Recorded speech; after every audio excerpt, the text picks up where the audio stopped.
ഞാൻ വിശ്വസിക്കുന്നു. ആ വിശ്വാസം എന്നെ കാക്കട്ടെ. പിന്നെ റെഡ് ജിന്റെ ചേട്ടാ റെഡ് എടുത്തോ കേട്ടാ. കാരണം എന്താണെന്ന് വെച്ചാൽ ജിന്റെ ചേട്ടാ ഇപ്പൊ എന്നെ പറഞ്ഞു എനിക്ക് റെഡ് വേണമെന്ന്. ജിന്റെ ചേട്ടൻ ആ റെഡ് വേണമെന്നുള്ള ആഗ്രഹം കൊണ്ട് ഞാൻ ജിന്റെ ചേട്ടനെ കൊടുക്കുന്നു. ഇവിടെ നിൽക്കാൻ യോഗ്യത ഉണ്ടോ വെച്ചാൽ പക്ഷെ ആൾക്ക് ഭയങ്കര ആഗ്രഹം ഉണ്ട് നിൽക്കാനൊക്കെ. ഇങ്ങനെ അവിടെ ഇവിടെയൊക്കെ കഥ ഉണ്ടാക്കി പറഞ്ഞു കഴിഞ്ഞാൽ പെട്ടെന്ന് തന്നെ പുറത്തു പോയിരിക്കാം എന്നുള്ളൊരു വിശ്വാസം എനിക്കുണ്ട്. ആ വിശ്വാസം എന്നെ കാക്കട്ടെ. പിന്നെ എന്നെ കാക്കട്ടെ.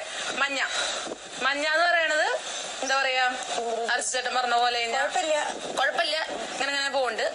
അപ്സരേച്ചി കുഴപ്പമില്ല, പാവം ഇങ്ങനെ അവിടെയും ഇവിടെയൊക്കെ ആയിട്ട് ഒരു നല്ലൊരു ഗെയിമറാണ് ആള്. എനിക്ക് ഭയങ്കര ഇഷ്ടം. ആദ്യം വന്നപ്പോ എനിക്ക് ഇഷ്ടം ഉണ്ടായിരുന്നില്ല, പക്ഷെ ഇപ്പോ അടിപൊളിയായിട്ട് പുറത്തുനിന്ന് കാണുമ്പോൾ ആള് ഫുൾ ഗെയിമർ, നല്ല ഗെയിമറാണ്. ഉള്ളിൽ വന്നപ്പോ ഞാൻ വിചാരിച്ചു ഇത് എന്താ ചേച്ചി ഇങ്ങനെ.